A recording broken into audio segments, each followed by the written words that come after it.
up everyone, Morey Croson here, and today we'll be talking about how and when the hamstring is having an impact on your sprinting, and will therefore give you some exercises and some recommendations to be able to help you better train in order to sprint faster. So as always, if you like the information, go ahead and click the thumbs up down below, subscribe to the channel if you haven't already, and if you have any questions or comments or anything like that, go ahead and leave those in the comment section down below, and we'll hop in the video right now. Okay, so I'm going to really go into three main parts within the hamstring and when it's having an impact on your sprint. And within those three time periods, there's going to be different ways to actually understand how to be able to train the muscle to make it so it has the best carryover into the sprinting. And the first one is going to be during what's called the terminal swing phase. And when you think about your swing phase in gait and when your foot is actually off the ground, when the terminal swing phase is that time when the foot is a little bit out in front of the leg and it's swinging and pulling back down underneath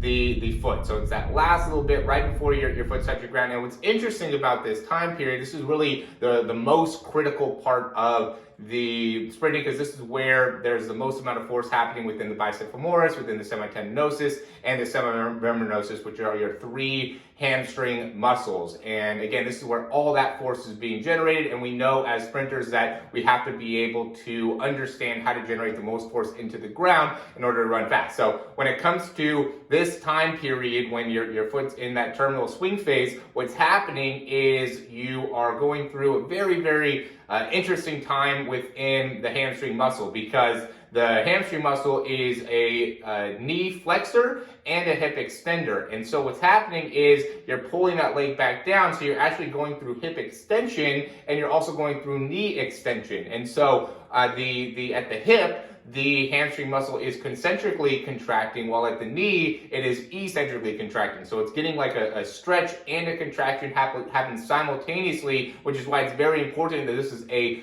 biarticular muscle, which means that it crosses two joints. And so in order to train this effectively, we have to, because it's also in an open change position when it's happening. So your foot's not on the ground, it's off the ground. So we want to be able to figure out how to train the hamstring in a way that will allow you to be in an open chain position and allow you to control the eccentric part of the knee extension, right? And then also the concentric part of hip extension, hip extension, in order to really make sure that you are getting the best bang for your buck within an exercise. So here, the Nordic hamstring curl, I think is the best thing to do that, but I'm gonna also show you a few different ways to be able to make that happen.